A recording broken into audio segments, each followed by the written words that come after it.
All right, and we're perfectly on track for our last and final keynote.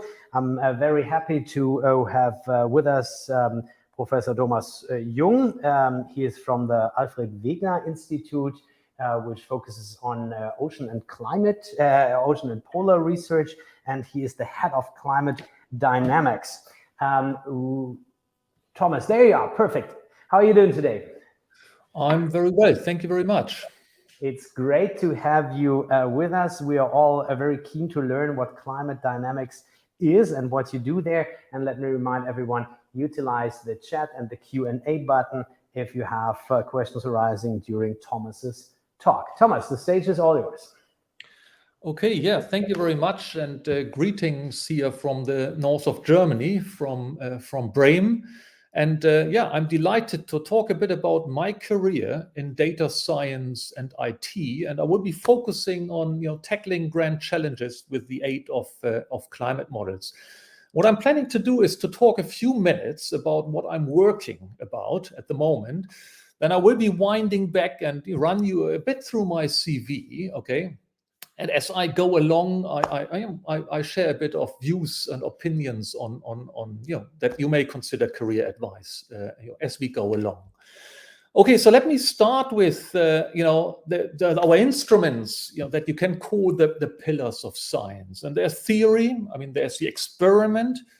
There's computer simulation, which you can call the numerical experiment, and there's a fourth pillar or the fourth paradigm, which is data science. Okay, and certainly during my career, as you will see, I've worked mostly on computer simulation and data science. And just to give you a little bit of a flavor of one of these very successful applications of computer simulations. And this is climate change projections that inform, IPCC reports, but they're also used for other kind of decision making. And this shows you climate change projection run with our climate model developed at the Alfred Wegener Institute. And you really see interesting features here, the amplification of climate change in the Arctic, and so very interesting visualization. Now, I would say, from a modeling perspective, we are living in extremely exciting times. And a lot of this has to do, and that relates, I guess, a bit to the discussion we had just before, to the growth and the development of capabilities in supercomputing. And we've currently see that the first, one of the first pre-exascale systems is put up in Finland. It's called LUMI. We have learned that the first European exascale system will be hosted at Jülich Supercomputing Center, which is part of the Helmholtz Association. And this really opens opportunities, but at the same time, it also poses challenges. Okay. And what I want to do briefly is, talk a bit about the opportunities and also, highlight some of the challenges. But what I would like to sort of, in terms of advice, say, if you see this pair, opportunity and challenge, I think that's something when you should be alert, because quite often, if the challenges, the technical challenges are demanding, a lot of people may be shying away, but taking this on can really open, opportunities. And so, my advice, challenges are there to be overcome, and the gain can be big. Now, what are the opportunities in climate modeling? Now, if we have, bigger and more effective computers, we can just, incorporate more physics in our climate simulations. And these are animations of the surface currents here from our ocean, sea ice ocean model FESOM. And you see very interesting features. You see the eddying ocean and the Gulf Stream region, the Southern Ocean as well. You see interesting waves associated with the ENSO, the El Nino Southern Oscillation phenomenon. And we can run these models on the next generation of high-performance computer at an astonishing rate. So we can really compute the 21st century in a matter of 2.5 days. So we really are now in the position for the first time to look into the future, accounting for the weather in the ocean. That's an opportunity.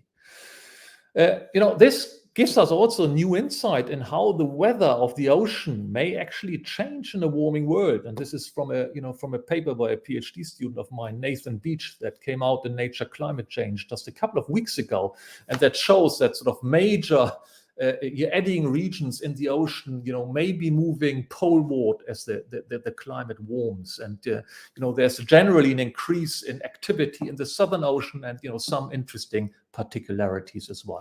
This is possible because of the increase in supercomputing capacities. Now, there are these challenges that I mentioned, and that's nicely summarized in an article from the New Scientist from a couple of years back, who posed the question whether these mightiest emerging computers may actually be too complicated to use. Okay, and the complication comes from the fact that Moore's law will be ending, so the chips are not becoming faster, so we have to use more of them. Parallelism is a result. The end of Dennard scaling, so which means basically we need to spend more energy to make this happen. We don't get the free ride anymore. And then a third challenge, the kind of data we are producing are just staggering. It's easily in a couple of days on a supercomputer, we produce petabyte of data. So, our traditional approaches to analyzing data are simply not working anymore. So what we need to do is really, we have to adjust the full workflow of climate modeling in order to overcome the challenges and take the opportunities that this system brings. Now, I think there are extremely good news, and this is that there's support. Major funding agencies and agencies recognize the importance of this, and we have big European projects starting or haven't started earlier. Our German ministry is supporting activities, and also the Helmholtz Association recognizes the importance of these topics and is supporting us on that as well. And I can say that we are hiring, and if you're interested in these kind of questions, drop me a message after this seminar here. I would like to briefly touch on another topic that I find very cool, and where climate models are at the heart. And the idea is to make climate change more tangible. Now, at Hawkins warming stripes, and they are really clear in sort of telling that and illustrating that humans are changing climate. And we have changed it by now by 1.2 degrees. But what is very difficult when it comes to adaptation, but also mitigation, taking action, is to really picture what it means. What does it mean, a 1.2 degree warmer world? What does it mean if we live in a 3 degree warmer world? And we're developing methods that address exactly this question. For a particular day, like today, for example, you can ask the question, how would this day have looked like without human emissions? Okay, and you can ask also how a day like today, or your favorite extreme events would unfold in 2, 3, or 4 degree warmer worlds. And you see an animation, and let me wind fast forward into the summer season. Sort of in the middle, you see the weather of today. July 2019, and then you see the evolution of the winds and the ice and the ocean and land temperatures in pre-industrial times on the left-hand side, and in a 4 degree warmer world on the right-hand side. And for every single day of the recent past, we can sort of present you the parallel words and support people in adaptation and mitigation, and make it tangible what climate change actually means to people. With this, I would like to rewind back by actually quite a few years and talk a bit about my career. Okay, now I grew up on a lovely island, that is the island of Amrum. It's in the North Sea, and I would call this, my growing up there as a really formative childhood. Now, I guess I spent most of the time actually doing surfing and other fun stuff, and not focusing so much on school. So I had some catching up to do at the university. But I think very importantly, I think we were exposed there quite a bit to extreme weather events, windstorms, but also cold snaps. And I mean, this fascinated me growing up there, being very close to the elements. And so I think this is really my upbringing that brought me into the field of weather and climate research. And it's interesting that I'm not the only probably well-known climate scientist from the island. There are others as well, like Hans von Storch, and I will come back to him a little bit later. But, our boss, Antje Boetius, has connections as well. So probably not really a surprise. Now, then I went to the University of Kiel, okay, and the Institute for Marine Research, and what is now called the GeoMar, to study. And I have to say, the opportunities that we had there were outstanding. We were taught by some of the world-leading professors in the field, okay, and the capabilities we had in terms of computing and travel money and so forth was just outstanding. So a really great place to to have your forming days at university, but also in doing a PhD. And I think in Kiel, I really became what can be considered a data scientist. And this development came in two parts. One in form of my master thesis, where I basically developed neural networks to determine, geophysical parameters like wind or something, over the ocean from satellite data. And this was one of the first applications of artificial neural networks, in that context. And, this is my first paper that was published and came out of my diploma thesis. And actually, I've got awarded the Young Investigator Award of the German Meteorological Society for that work. I have to say, though, this was sort of the end of the second wave of KI and machine learning, and I actually was quite happy to move on, because I was a little bit frustrated by the fact that these neural networks were black boxes. But I think there's certainly something that has changed. Now we have explainable KI, and we have causality approaches that it allow us to determine causality between connections. And so I think a lot has happened. But certainly back then, I was looking forward to to go beyond that.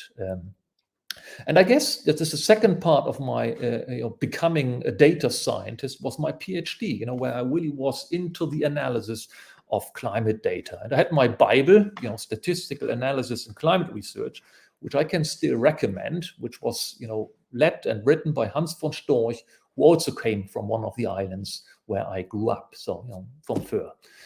And I think I used lots of fancy techniques, multi-channel singular system analysis and stuff, and, was quite useful. But I think there was a key lesson for me. I think you can use very complicated method, to find relationship. But if you want to present it, keep it as simple as possible, okay? If you are with the nerds, okay, you can talk about these fancy methods. But if you want to maximize impact, try to translate it, okay? Not shine with the methods you're using, but with the message you want to deliver. After having finished my PhD, I moved to ECMWF, and you can headline this as becoming a modeler. And the European Center is the world-leading center in weather forecasts, okay, weather forecasting and climate forecasting. And there I was working at the research department. And the reason for me going there was that I was keen on writing publications, but I also wanted not just writing publications. On top of this, I wanted to do work that immediately has impact on people. Okay, and I thought if I improve a model and this leads to better forecasts, say, of hurricanes, that's it. That's what I wanted to do. And I was working there for 10 years with some of the best people in the world, I have to say, working on a common goal, having a common goal, working with many cool people on that, using the same infrastructure. That really taught me that a common goal, shared infrastructure, critical mass is something that is really a game changer.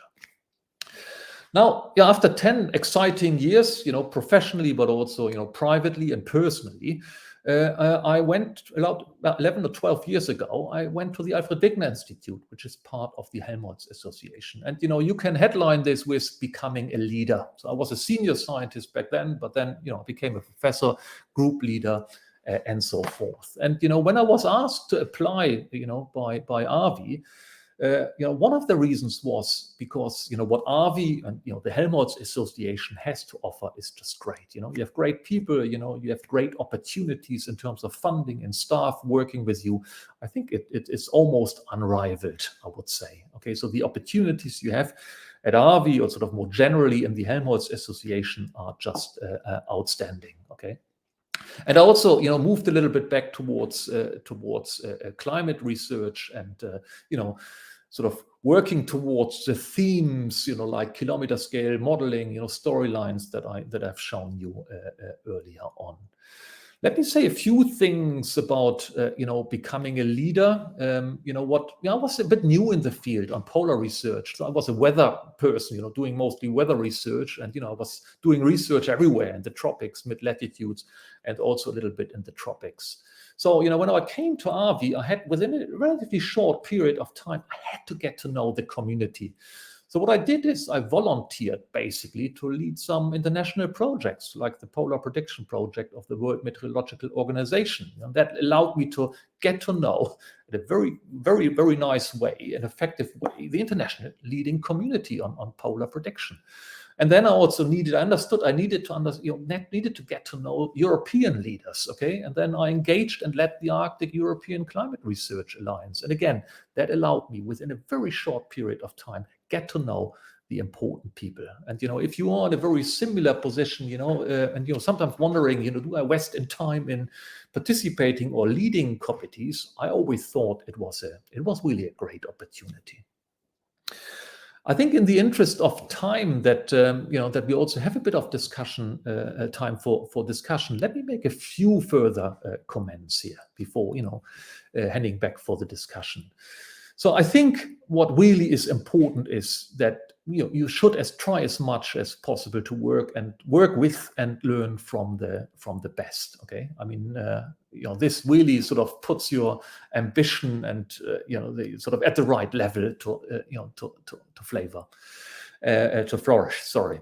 And this is not true just for science, it is also, if you become a leader and sort of you're working closely with excellent leaders, there's a lot to be learned, I mean, there are courses and stuff, but for me, the best learning is by watching and working with the best, okay? And that is true for science, it is true for leadership, but it's also, true for working with people who are just excellent on technical aspects as well. So I think that worked quite well for me. I think it's super important, but this comes more or less naturally from emerges from the first item, is to being open to new developments, okay, and opportunities, okay. And again, if you work with the best, I mean, that's what people do, okay. I mean, it doesn't necessarily mean that you have to rush from one new things to the other. I mean, there are certain paths of work, that need a bit of continuity, like gold mines and producing publications and so forth. But I think it's always good to have one or two sort of novel, high-risk type of activities. So, I mean, that's certainly an advice, that worked certainly for me.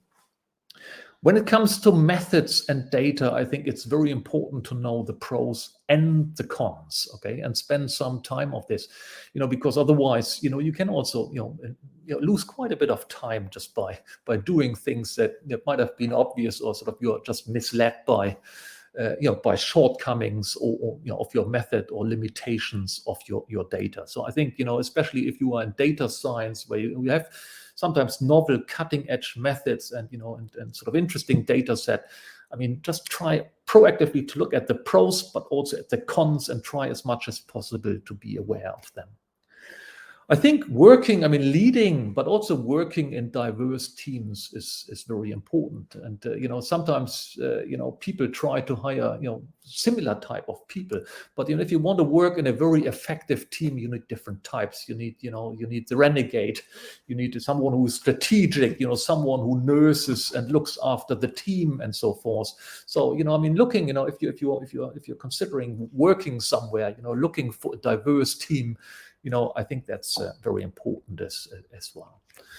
And then again, probably related also to what is mentioned above, building very strong networks is important, and I quite often, when I have a decision to take, I call friends that I have and ask them for their opinion. I have my opinion, I ask them, and then I reflect on that. But this is super important and super nice if you want to get, feedback and, make good decisions as well.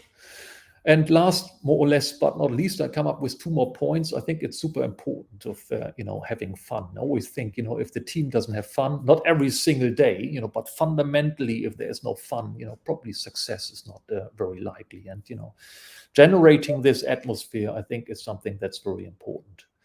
I said this already, and this really let me come to and decide to leave ECNWF and go to the Alfred Wegener Institute. Helmholtz provides excellent working conditions. I think this is nothing, that can be overstated. And then last but not least, just want to bring this sentence that I think has been used to advertise this event, sort of that summarizes, in my view, things. So developing and using innovative methods that enables scientific breakthroughs is fun. It makes differences to people, and it can boost careers. And with this, I'm happy to engage in the discussion. Thank you.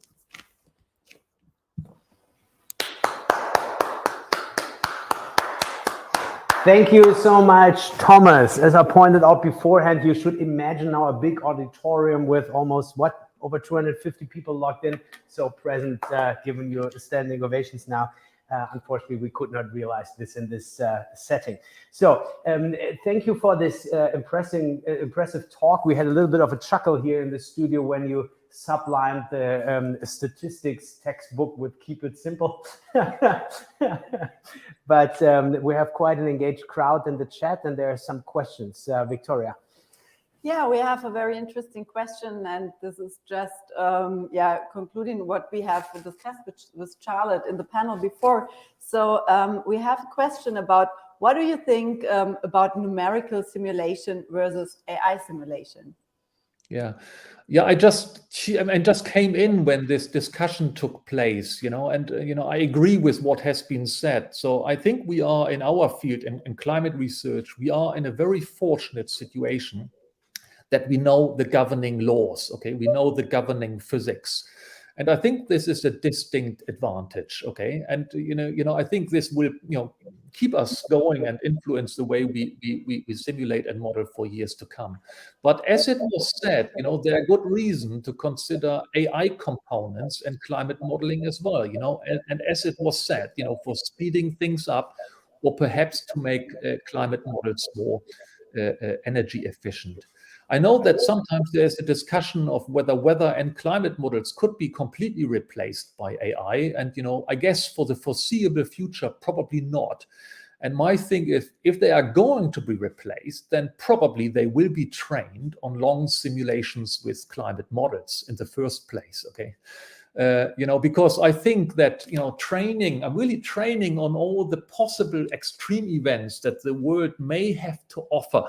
Okay, I don't think we have the observational data. So, and knowing that, AI methods, their skill depends to a certain degree on the samples they've been presented to them. I think just learning this from observations alone will be challenging. So, but I could imagine that for some applications, we just take long runs with climate models and, we train AI approaches.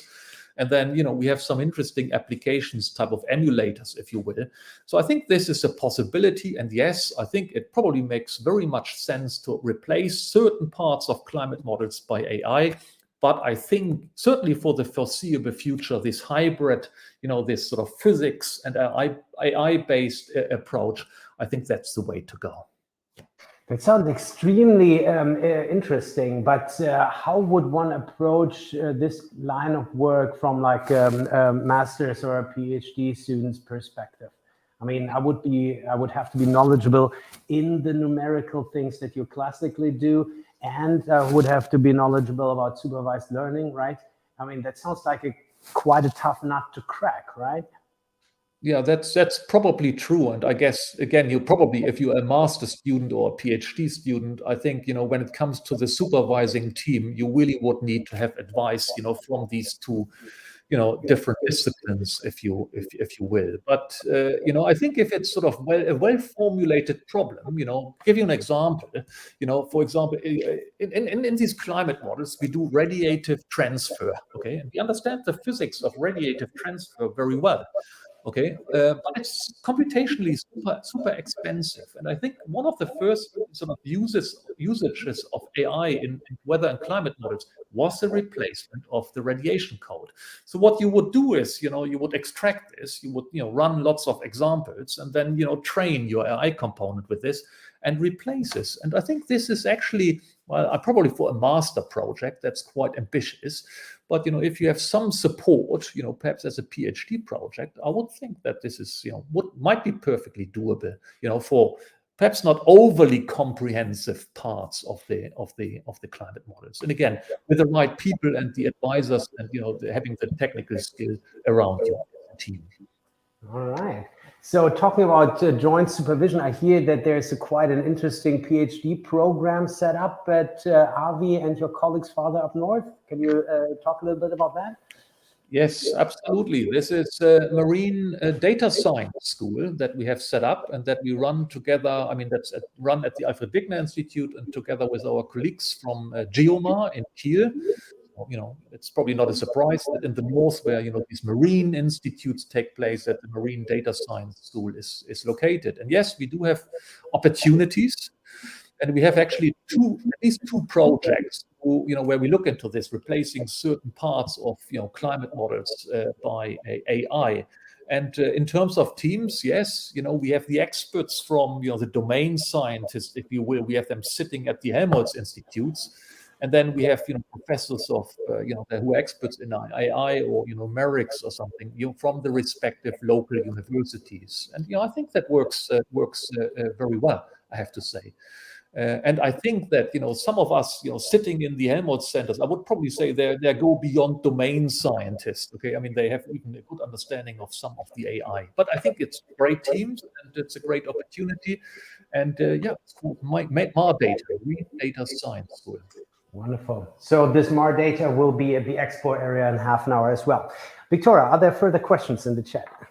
Yeah, we have further questions, and I would combine two questions a little bit. So one question is, can someone with basic data analytic skills in a social science background be able to start a career in data science?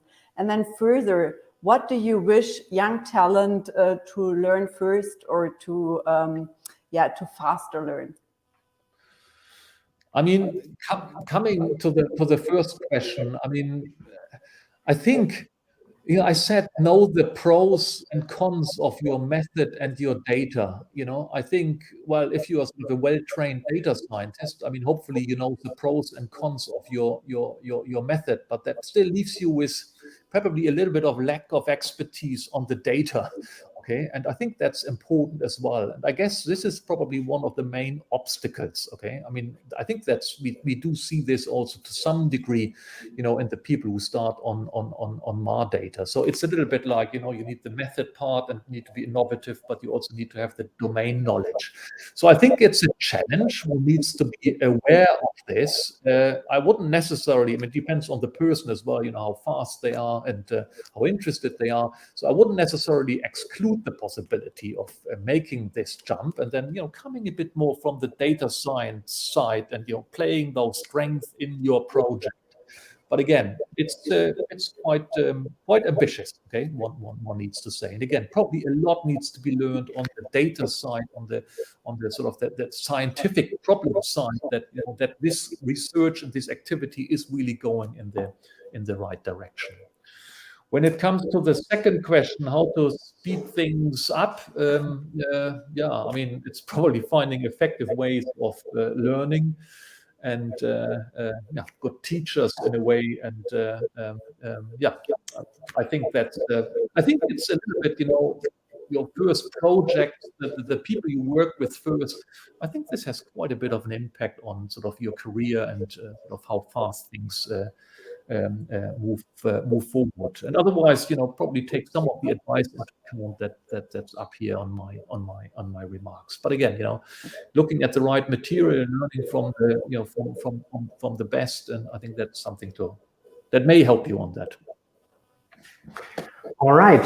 So thank you, Thomas, again for your very inspiring talk and your insights during that Q&A session. We were very grateful that you joined us today. This actually concludes our talks and presentations session of this Career Day. Let's say thanks and goodbye to Thomas again.